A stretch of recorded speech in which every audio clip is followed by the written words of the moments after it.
안녕하세요. 박원일입니다. 지난주부터 우리가 팟빵을 개설하고 시험삼아 기도에 대해서 말씀을 나눠봤습니다.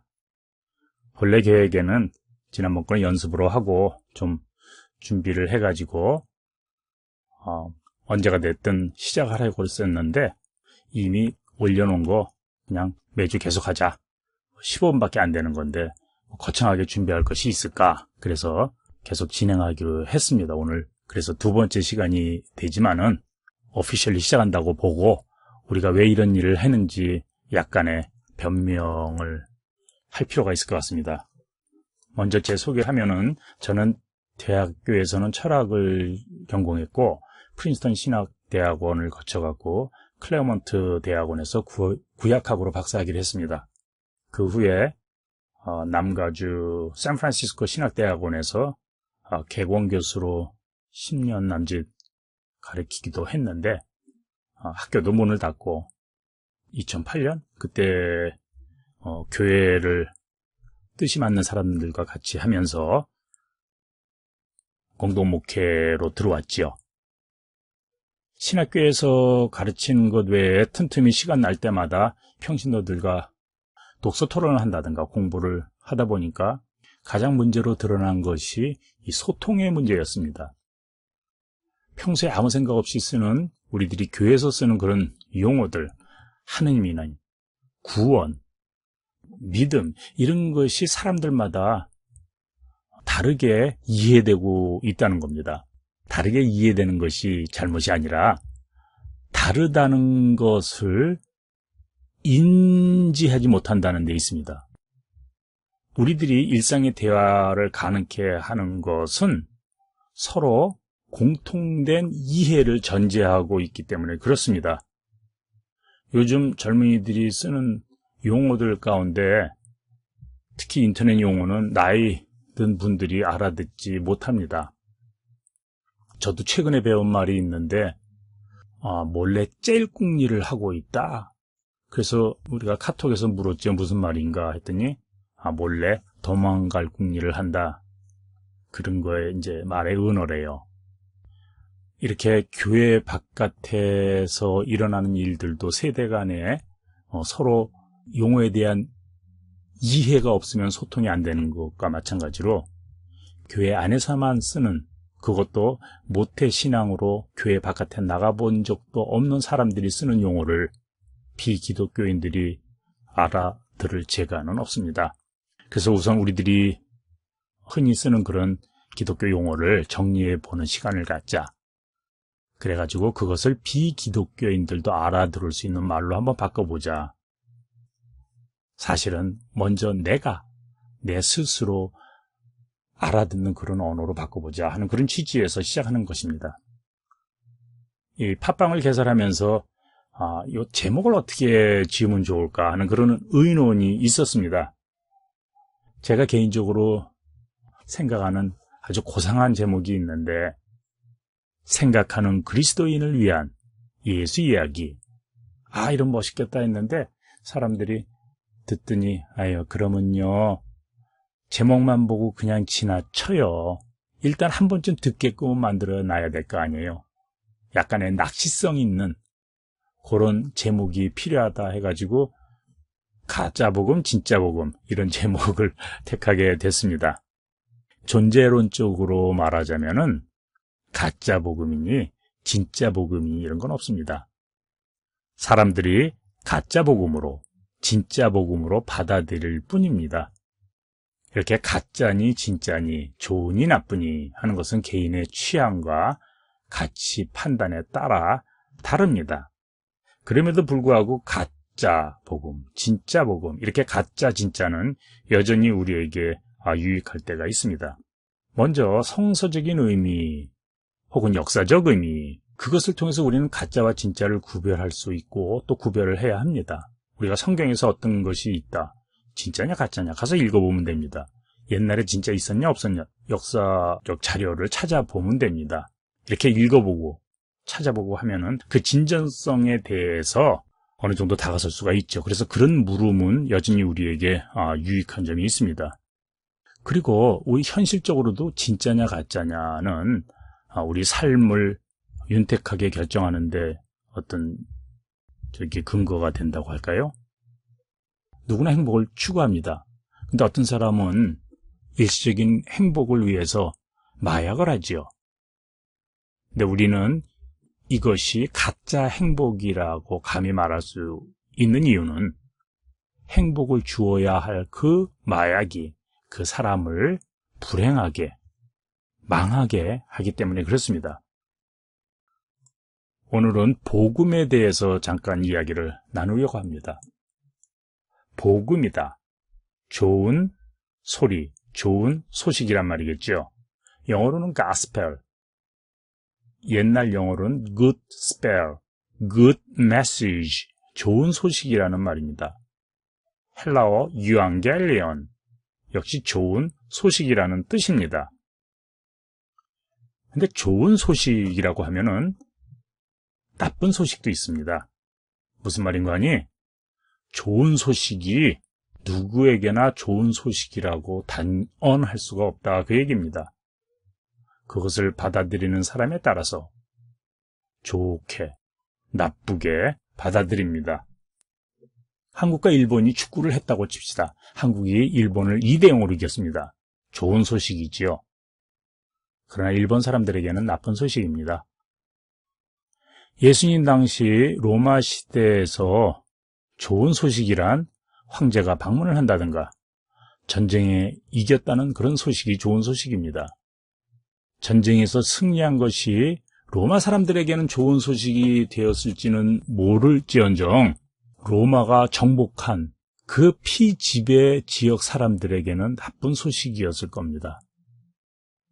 일제강점기 때 일본 천황이 한국을 방문한다고 칩시다. 이게 어떻게 좋은 소식이 될 수 있겠습니까? 이렇게 복음을 말할 때에는 복음, 좋은 소식을 말할 때에는 그것이 갖는 정치적 의미를 염두에 두어야 합니다. 복음이란 전하는 자와 듣는 자에 따라서 좋은 소식도 되고 나쁜 소식도 됩니다. 그래서 복음을 말할 때에는 누구의 복음인지 또 누구에게 하는 말인지를 항상 물어봐야 합니다. 오늘은 시간 관계상 한 가지만 짚고 넘어갑니다. 나머지는 다음 주에 계속하기로 하죠. 복음서 중에 마가복음이 가장 먼저 쓰였다는 것은 이제는 상식이 되었습니다. 마가복음이 이렇게 시작합니다. The beginning of the gospel of Jesus Christ, the Son of God. 뒤에서부터 번역하면은 하느님의 아들 그리스도 예수의 복음의 시작이라. 여기서 우리의 주의를 끄는 것이 예수의 복음이라는 표현입니다. 우리말 성경은 하나같이 예수 그리스도의 복음의 시작이라. 그래가지고 마치 그리스도의 복음인 양 오해를 할 소지를 담고 있습니다. 영어식으로 다시 말하면 예수의 복음인데 The Gospel of Jesus Christ, the Son of God. 예수의 복음인데 예수가 그리스도고 하느님의 아들이라는 그런 보충 설명입니다. 우리말에 예수 그리스도, 그리스도 예수는 분별 없이 쓸 수 있다고 치고 개역과 표준 세번역은 그리스도의 복음으로, 근데 공동번역은 그리스도의 가난 복음으로 번역하고 있습니다. 이 두 개는 전혀 다른 의미입니다. 그리스도의 복음, 예수의 복음은 예수가 전하는 복음이라는 말로 그 복음이 출처가 예수 거라는 말입니다. 반면 그리스도의 가난 복음, 그러면 그 복음을 누가 전하든지 그 복음이 예수 거가 아니라 그 사람 겁니다. 이 뻔한 얘기를 왜 하냐? 사람들이 뻔한 것을 뻔하게 듣지를 않아요.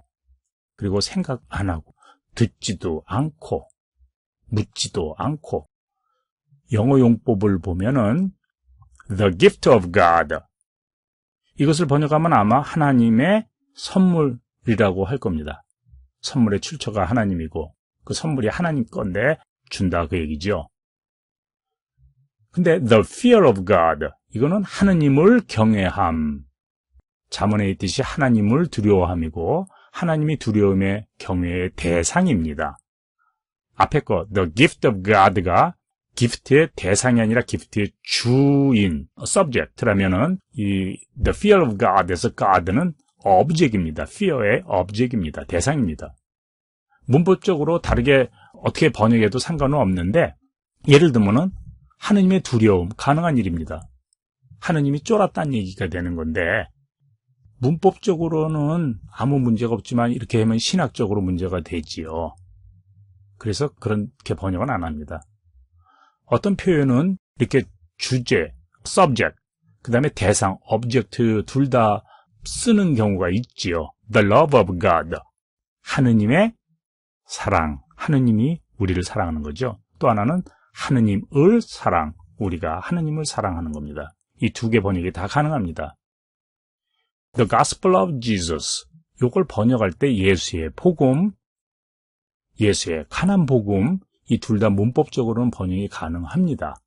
근데 우리말은 영어와 달라갖고 일단 번역하고 나면은 되돌아 켜지지가 않아요. 예수의 관한 복음이라고 번역해버리면 그 번역에서 예수의 복음을 유추해낼 길이 없습니다. 어떤 번역은 맞고 어떤 번역은 틀리다, 그 얘기를 하려는 것이 아니라 이렇게 번역이 갖는 취약점을 염두에 두고 성서를 대해야 한다는 그런 말입니다. 저는 개인적으로 예수의 복음을 선호합니다. 남이 예수에 관해서 전해준 복음을 듣는 것은 마치 중간도매상을 끼고서 물건을 사는 것처럼 뭔지 손해보는 느낌이 들어요. 물론 우리가 처음에는 남의 입을 통해서 예수를 전해 듣죠. 그렇지만 그 후에는 성서를 통해서 직접 예수의 말을 들어야 합니다. 무엇보다도 제가 예수의 복음이란 이런 번역을 하게 된 계기는 성경에 하느님의 복음이라는 표현이 있기 때문에 그렇습니다. 마가복음 1장 14절에 보면은 요한이 잡힌 뒤에 예수께서 갈릴리에 오셔서 하느님의 복음을 선포하셨다. 그렇게 번역하고 있습니다. 모든 한글 성경이 개역, 표준세번역, 공동번역이 모두 하느님의 복음을 선포했다고 말하고 있습니다. 공동번역 같으면은 1장 1절에서 예수님의 관한 복음을 얘기했으니까 하느님의 관한 복음을 예수가 선포했다고 말해도 될 듯한데 거기서는 그래도 하느님의 복음이라고 말했어요. 이렇게 하느님의 복음, 이런 프레이즈, 이런 표현에서 우리가 물어야 될 것은 그럼 다른 복음도 있나? 하느님의 복음이 있으면 하느님 거가 아닌 다른 신, 다른 사람의 복음도 있나? 그걸 물어야 하겠죠? 로마 제국의 복음도 있습니다. 세상의 복음도 있습니다. 그래서 하느님의 복음이라고 그럴 때는 세상의 복음이 아닌 하느님의 복음을 말할 때 쓰는 말입니다. 상대적인 개념입니다. 마찬가지로 예수의 복음이라고 그럴 때는 어떤 예수 안에다가 다른 사람, 다른 철학을 집어넣고서 생각해 봐야 됩니다. 그래야 예수의 복음이 확 드러납니다. 근데 이 복음이란 말 자체도 우리에게는 아주 낯선 단어지요. 이것을 비기독교인들도 알아들을 만한 무슨 좋은 말이 있을까? 철학이라고 그러면은 괜찮은데 이건 너무 어렵게 들릴까봐 이데올로기라고 그러면 어떨까? 아이디올로지. 이건 학계에서 많이 쓰는 말입니다. 근데 우리 한국인들에게, 특히 반공교육을 철저하게 받은 사람들에게 이데올로기 하면은 빨강색이 생각나고 나는 빨갱이가 싫어요. 이런 표현이 생각납니다. 그래서 들으려고도 안 해요. 그래서 제가 이것을 가치관이라는 그런 단어로 바꿔봤습니다. 생각외로 가치관이라는 말을 정치인들도 쓰고 뭐 일반인들도 많이 쓰는 것 같아요. 그래서 앞으로 우리가 이 가치관이라는 말을 복음이라는 말과 더불어서 쓸 텐데 그 이유는 복음이 비기독교인들에게도 알려질 수 있는, 이해가 될 만한 그런 말로 옮기려다 보니까 생긴 말입니다. 그러면 예수의 복음, 예수의 가치관이 뭐냐? 그거는 다음 주에 함께 나눠보기로 하지요. 한 주간 행복한 날들을 사시기를 바랍니다. 감사합니다.